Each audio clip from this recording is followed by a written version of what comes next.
A very good morning and welcome to Manchester. Hope I find you well today on what is here a dull, boring, no wind, kind of dismal 5th of November here in Britain. It is bonfire night.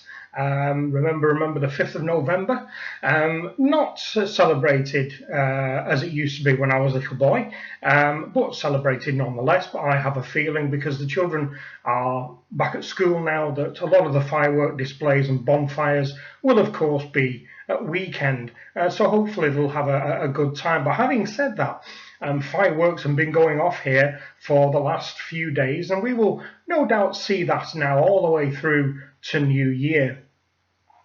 What I want to talk about today is kind of something that has been bubbling away under the surface about a number of things, but has been brought into sharp relief by my recent purchase of my lovely Hulk, which is why is it that we, as the run-of-the-mill man in the street, saver for and buyer of prestige watches, are treated with such disdain by the high-class jewelers and authorised dealers of all the main prestige brands.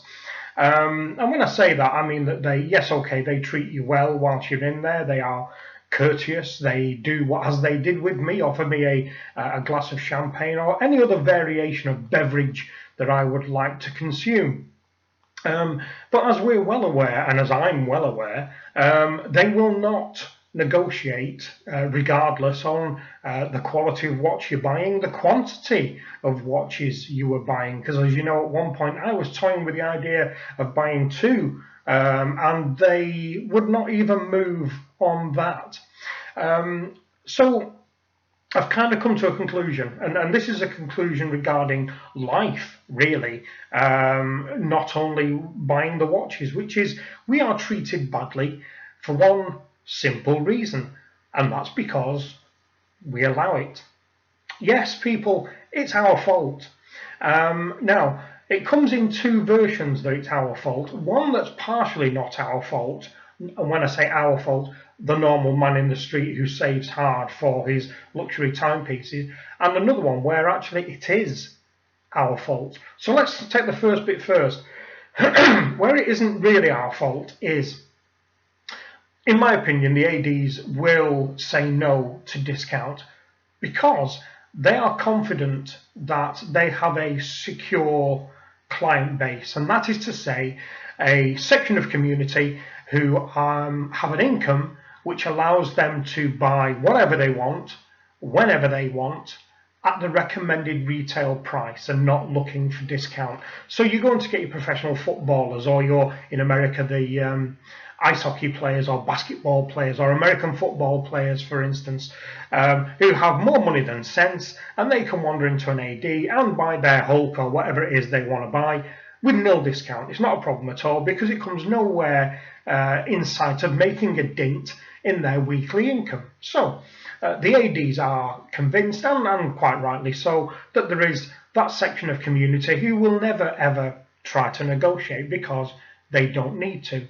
So, and that is their core business over and over and over again. So when we, the men in the street who have to save a long time to buy something, they treat us with the same belief that we too are not going to ask for any form of discount. I mean, why would we be so cheeky as to do that? I mean, goodness sake, it's Rolex or Omega or Tag Heuer or whoever it is. How dare we ask for discount when they're normal run-of-the-mill customers, they're highbrow customers, they're high-income, high-end customers don't ask for discount. So we've got two sections here. I think the first section, the one I've referred to, your professional sportsmen and high-earning businessmen and lawyers and doctors, etc., don't need to ask for discount, so they will always have that core business.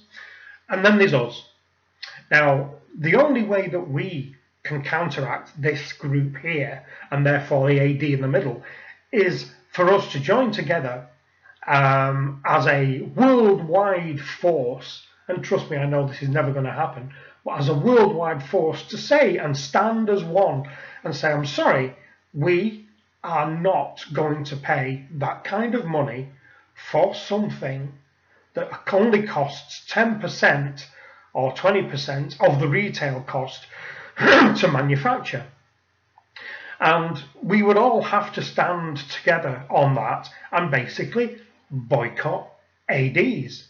Now, I appreciate this. I'm in, fairyland with this one, but it is the only way for it to change. Because if we don't do that, if we don't boycott stores en masse, then the prices will continue to go up and up and up and up, and the discount will never come our way. So the prestige brands will become more and more out of our reach as the normal working man. The core business for the ADs will always be there, because obviously they will still suffer from the price hikes, but they will have the income to deal with that, assuming their income will go up pro rata. So the upshot basically here is that the lack of discount to us, as we all talk about on here and in forums and in chat rooms and everywhere else, is our fault, is that we are not pulling together as one, as a watch buying community, to say we're not going to stand for this any longer. And the ADs know that. They know that we will not do that. And they're also not worried about people such as myself not buying from an AD and going to a grey market dealer like Iconic. That doesn't concern them at all. Why does it not concern them? Because they have this core business here of your doctors, your lawyers and your sportsmen. They don't care. As long as they've got these people here, they won't care about us, the little guys over here, because these guys may buy 2, 3, 4 watches a year, maybe. Who knows? I mean, I guess right at the peak of sportsmen, you perhaps don't see them with the same watch on the wrist once a month, perhaps. They'll have a watch box full of maybe 18 or 20 watches, perhaps as I do. But within that, there will be no filler. There will be just prestige brands. So they are constantly buying this core business. So the ADs only care about these. They don't care about us. Hence why, because we don't protest, and even if we did, would it make much difference?